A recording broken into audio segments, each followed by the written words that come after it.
Welcome to Troubleshooting Zen Study and Practice 10 for this end of October, beginning of November. So in this month's podcast, we have two more questions. So thanks again to our questioners. And again, a reminder, this is an interactive podcast. So anybody can ask a question about Zen study or Zen practice. I'll do my best to give a coherent answer. So this time, thanks, of course, first to everybody who've given their questions in, and also just a reminder that if you would like to ask a question, then you can do so by sending an email to thezengateway@gmail.com. Thezengateway@gmail.com.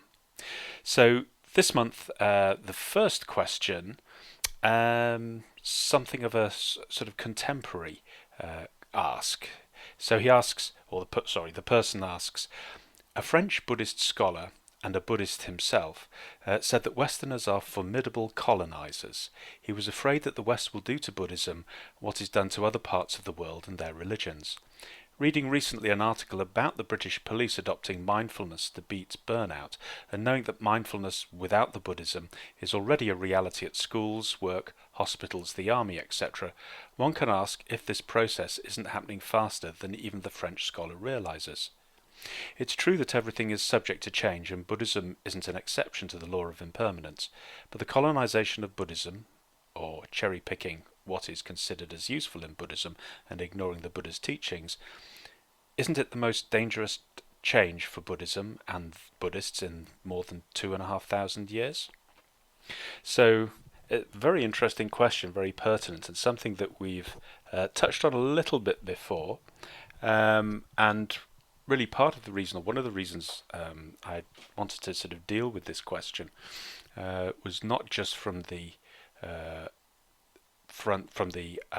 angle of colonization, but certainly I will say something about that because I think it's very pertinent, but also because we dealt with this subject a little bit in the works of Eric Cheetham, which we can find elsewhere on the Zen Gateway, a recent extract from his book on Kumarajiva, the great translator, or one of the great Chinese translators for Chinese Buddhism, where he talks about the length of time and the difficulty the Chinese had in assimilating Buddhism, which was a religion from a very different culture to their own.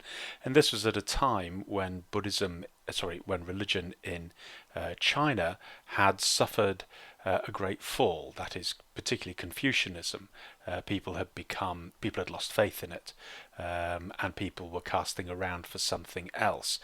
There was something of a spiritual ice age, which my own late teacher used to say was true of the present era, that having squandered our religious heritage for one reason than another, for various historical reasons, we now are looking abroad for something to replace it, something that we feel that we can actually believe in. And the other way that we've dealt with this question of sorts is what happens when we encounter something such as Buddhism, which is a religion that grew up in a far-off place and originated at a far-off time in the past, and suddenly we transplant it into the present and into our own culture, our own Western circumstances. And the question is, how do we assimilate that? And this is what it's about. But this question takes a slightly different tack, and actually when I read it, it reminded me of something that the founder of the Buddhist Society, Christmas Humphreys, once said. He was in conversation with someone who was talking about the positive effect Buddhism has, or has had historically, on countries that it's entered into. So Buddhism obviously travelled from India. It went north into Tibet, and it also went into China, Southeast Asia, and Japan. And in all those places, it had a big impact on the culture, on the arts, obviously on the religion as well. of the countries that it went into, and she was wondering, speculating, how it might positively affect Western culture. And Christmas Humphreys rather dryly said that it wasn't the effect of Buddhism on Western culture that he was worried about. It was the effect of Western culture on Buddhism. And he went on to say that Buddhism in the West was a little bit like a bird. It has a left wing, which is Theravada, a right wing, which is Tibetan, and a tail, which is Zen, but the bird itself has no body. He was saying this because, again, this is a subject that's come up many times, that we get very attached to labels. And certainly I've known this myself, obviously coming from the Zen tradition. One of the things when I go to sort of multi-Buddhist school events, almost the first question after "who are you?" it's "which school do you belong to?" We like to sort of label each other. We like to see the differences.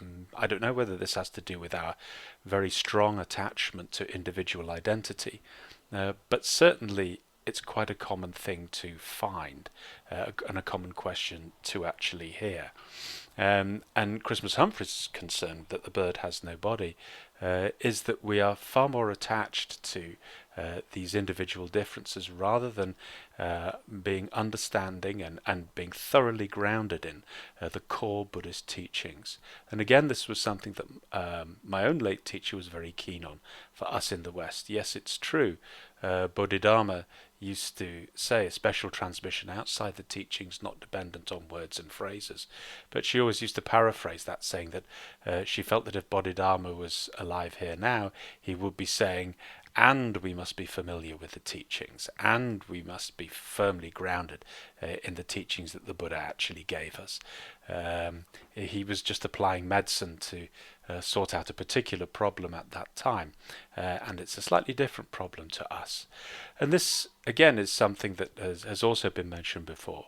In my own experience, I found over many, many years, over 30 years in both study and practice of Buddhism, that there is a real there's a real danger of making a mistake, of making lots of mistakes when we come to Buddhism, because we tend to want to understand it in the circumstances of things that we are already familiar with.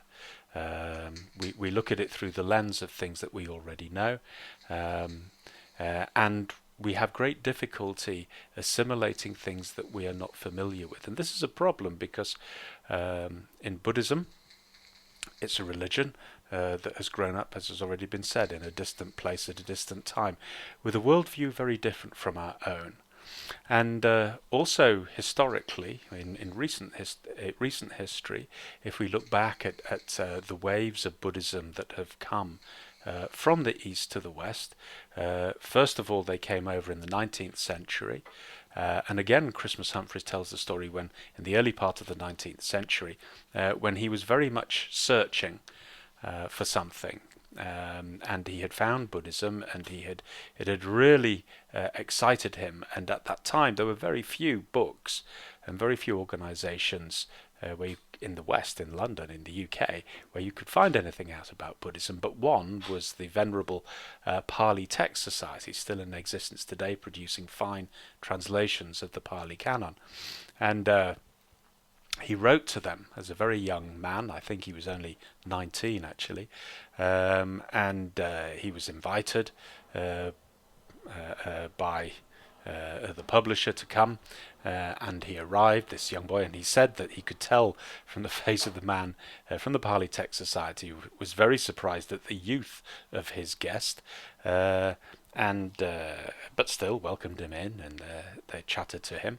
And the question that Christmas Humphreys wanted to know was, well, I've read about the Buddha's teachings, but how do you actually practice them? And the man looked astounded and said, practice them? I have no idea. All we do is study them. And of course, this is something that is really very novel as far as Buddhism is concerned, because the academic study of Buddhism is not what the writings, not what the teachings were given for. They were indeed to be put into practice. We have the parable of the raft. We have the threefold wisdom of hearing with the ear, pondering in the heart, and then putting it into practice with the body. So there we go, right from the very beginning, this whole notion that Buddhism is something that can be studied. Indeed, it can be studied, but we should always remember that this is something that's alien to Buddhism itself. But it's still something that carries over. There are plenty of armchair Buddhists out there, and studying Buddhism academically can very easily become a substitute for proper practice, and we may not always realize it. So there's one such example just there.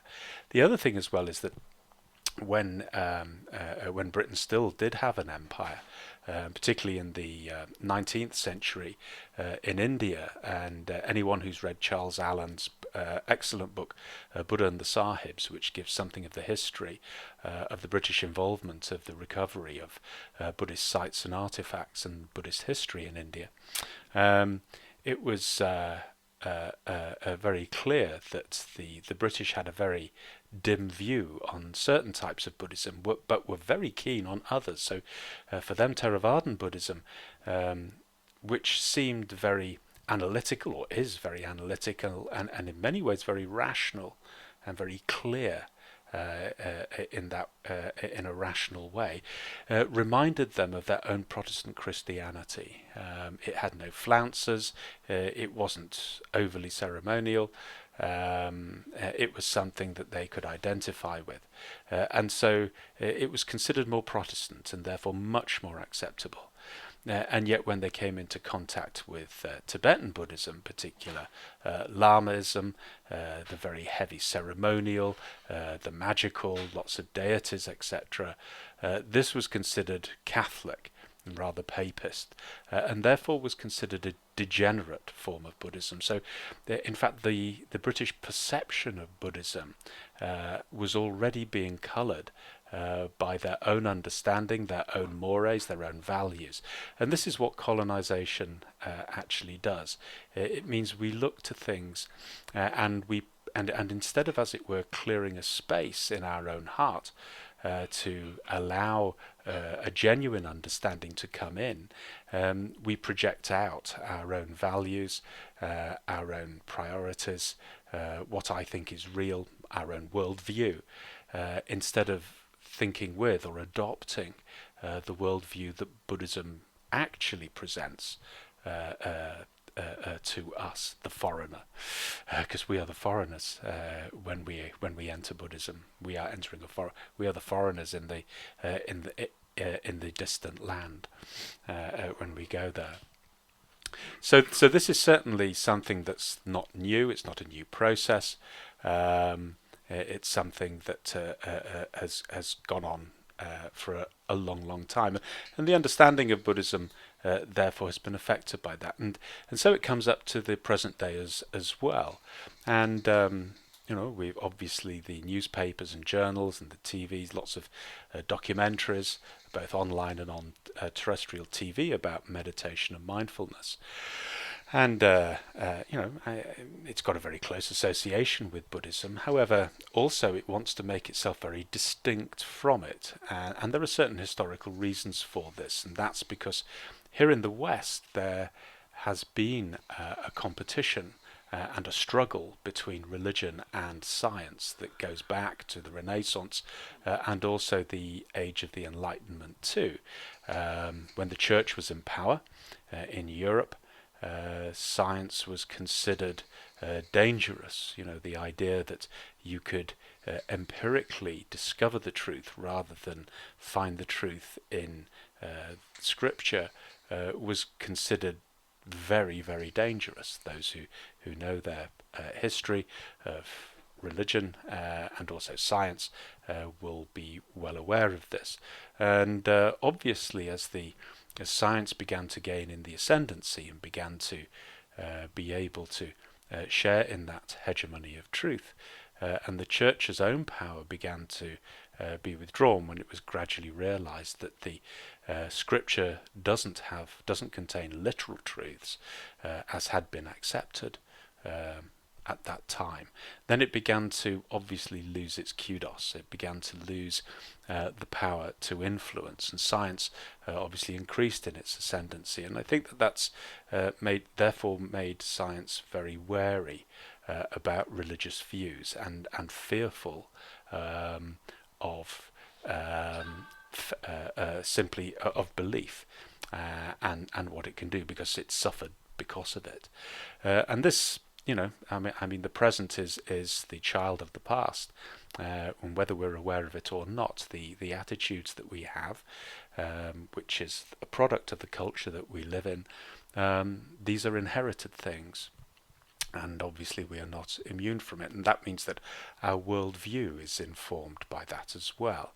Plus, on top of that, there's obviously, out of this period of the Enlightenment, from the likes of Galileo and Isaac Newton, and also from the British philosophers, particularly the empiricists, people like John Locke, has developed the worldview known as materialism as well, where matter is the primary reality. And this is still, very much evident. I notice now that people, whereas before people would talk about what's going on in their mind or something like that, will often talk about the brain instead of the mind, because the brain is a material object, and so it means we identify with the brain rather than the mind or my thoughts as such. It's only a small difference, but possibly symptomatic of our tendency to take matter as the source of what is real, and anything that is immaterial as being fantasy or imaginary. And these terms are used as meaning unreal or insubstantial, and not conveyors of truth, but actually illusory. And so with that, obviously, when it comes to the practice of meditation and mindfulness, we immediately have a big difference between the Buddhist approach and the approach in the West of science. Science sees things from the outside. It observes. There is a dispassionate observer. And so what is measured, what counts in meditation and mindfulness is only what can be measured. And those things that are not subject to measurement, those things that are don't belong to the strictly material, those things have to be marginalized. And so it's sort of interesting. I mean, I don't want to get too distracted from this. It's a fascinating subject, as I think you could probably tell from my voice. But certainly that means that science's interest in Buddhism extends only so far as those things that can be measured. So this is why obviously it's associated with well-being. This is why it's associated with changes in the brain and neuroscience, etc. And all the other stuff, things like karma and the 12-link chain of arising due to conditions, and certainly as regards consciousness, and let alone things like mandalas and deities and deity yoga and koans and nirvana, enlightenment, and all those sorts of things. These things are not scientifically measurable. I mean, how do you measure enlightenment? What sort of meter do you use? These things, therefore, are sort of parked and are marginalized and regarded as not important. And this is really what the questioner is pointing at, that we tend to want to understand things in terms of our understanding, our standards of measurement of what is true and what is not true. And in a sense, that's all well and good.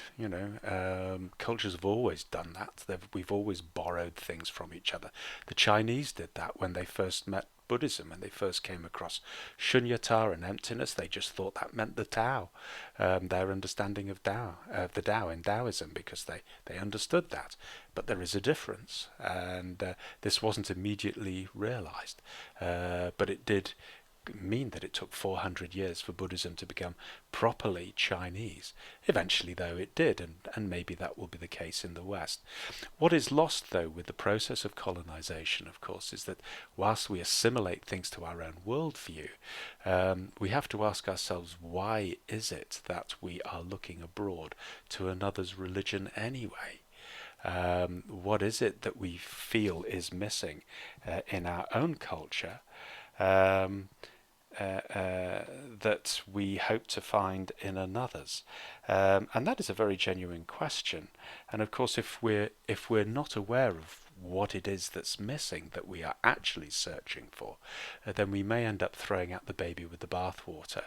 This is why there's a strong argument to put one's own worldview, as it were, to one side, at least temporarily, and to see that which we're looking at in its own terms and accept those terms, not try and bracket them off, not try and park them to one side, but to truly understand it. Because, can we honestly say we understand everything, or that our methods are the only methods by which we can understand the world in which we live? Is there simply no room for any other form of truth? I know some people decry this sort of thing as sort of new, as postmodernist pap, but postmodernism arose out of those sciences, such as anthropology in particular, that was at the coalface of meeting alien and very different worldviews to its own, and realizing that there may be more to them than we had previously encountered. So there's a few thoughts on that. Hopefully causes us to just sort of think, because this may sound like a sort of an academic argument, but actually it's an important one, because I think it cultivates a sort of humbleness, that whatever opinion I have, or whatever I think Buddhism is about, or whatever I think the Buddha was saying, we should always leave room for the possibility that it may be wrong, or that it may be only partial, it may be incomplete.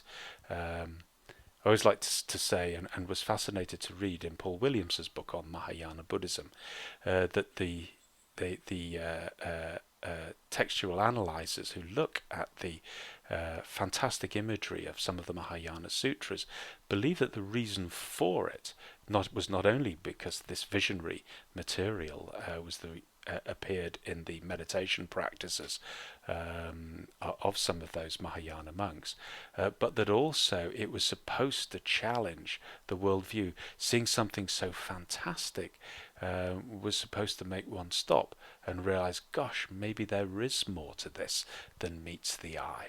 And so it induces a sort of humbleness in oneself, and a slight declutching from my own worldview, my own opinion about how this matter is.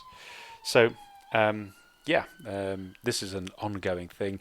As remind ourselves, China took 400 years for Buddhism to assimilate, and they're only just next door to India. The West is a lot further away, both culturally and geographically as well. So we wait to see yet whether Buddhism puts down true roots. If it doesn't, then it will probably just disappear into mainstream science and be forgotten. But I suspect if that does happen, the hunger will still remain, and we will still be looking elsewhere for something to fill that gap. So this second question actually is not entirely unrelated, and it's quite simply, can one be a Buddhist and a Christian? Can one be a Buddhist and a Christian? Again, it's an interesting question, because it's posed, obviously whether we can be one and the other, presumably because there's a feeling that one should exclude the other. And again, this is something, if we look to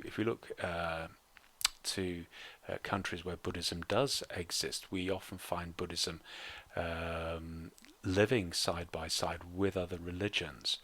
It's really mainly in the West with our book religions, that there is an exclusivity or a uniqueness that is proclaimed about the religious faiths that can permit no competitors. I am a jealous God. Seems to run through as quite a sort of deep vein in our religions. And again, there are historical reasons for that. Western religions were born to unite disparate tribes of people, whether they were the tribes of Israel, whether they were the Arab tribes, whether they were disparate peoples in the Roman Empire, including slaves and women who were often disenfranchised. It was so the religions were monotheistic because they transcended all the other boundaries, and therefore they had to supersede those boundaries by making themselves by not permitting those boundaries. They unified by destroying those boundaries. In the East, Buddhism, again, these things are never entirely black and white. In the East, Buddhism entered countries where obviously religions existed still, and so in places like Tibet there was the animistic Bone religion. In China, obviously, you had Confucianism, but particularly Taoism as well. In Japan you had Shintoism. In Sri Lanka you have an animistic religion too, and obviously Southeast Asia as well had its own native religions. And quite often what happened is that Buddhism co-opted those religions and made them either part of themselves or they simply lived side by side. And the Bone religion, I think, is a good example of a native religion that was literally co-opted by Buddhism. It does exist independently. Well, actually, I don't think it does exist entirely independently. It's interesting to note that the Dalai Lama is head not only of Tibetan Buddhists, but also of Bonpa practitioners as well, and that is not problematic at all. You know, I mean, imagine if the Pope was not only the Pope, but also the chief rabbi and the chief mufti as well, or vice versa. Yeah, seems incomprehensible to us in the West. So, not a surprise that we ask whether it should be either or. Again, if we see go out into the East, we see that people will take part in all sorts of different ceremonies. So, the Japanese will take part, will be Buddhist, but they will take part in Shinto festivals, and Shintoists will also take part in Buddhist commemorations in Buddhist temples as well. So these things are often distinct, but they're not exclusive one to the other. So coming back to the question, can one be a Buddhist? Can one be a Buddhist and a Christian? Certainly, there are many Christians who are interested. I mean, I know a number of monastics who are interested in in Buddhism. Thomas Merton is perhaps the most famous in the past 50 years. He wrote extensively on Zen Buddhism. Was an American monk, and there are many others as well. Obviously in the church there are other views that perhaps they shouldn't be too close, but there are certainly plenty of people who are interested in that, in the way that Buddhism approaches religion. Again, I remember my own late teacher who had a favourite phrase that said the scholars argue about religion, but the practitioners, when they come together, there is a mingling of eyebrows, which is quite a nice way of putting it. Because in the end, Buddhist practice leads to religious experience. Religious practice, spiritual practice, leads to spiritual experience, and those are common to the human heart. The forms of religion are the language by which they may be investigated and also transmitted. But it is the living experience that is the most important thing for the Christian, the living in the presence of God; for the Buddhist, the realization of the Buddha nature, and so forth. So yes, in a way this is a question without a satisfactory answer in its own terms, I think, because the terms that it is written in suggest from that Western point of view, that maybe it should only be one or the other, but actually that may be the way that some Christians may look at it, but most Buddhists, certainly in native countries, may well not see this question in those terms. So it comes down to the perspective, depending where one is, really. So there we go. A couple of, I think, quite interesting questions, and hopefully a few things not just to think about and to ponder about, but which also has some relevance to the way that we approach our own practice. Being humble, being able to lay down my opinion, and always leaving room for ourselves to be wrong, and to be pleasantly surprised that the world in fact is a bigger place than my imagination originally gave it credit for. So we'll leave it there.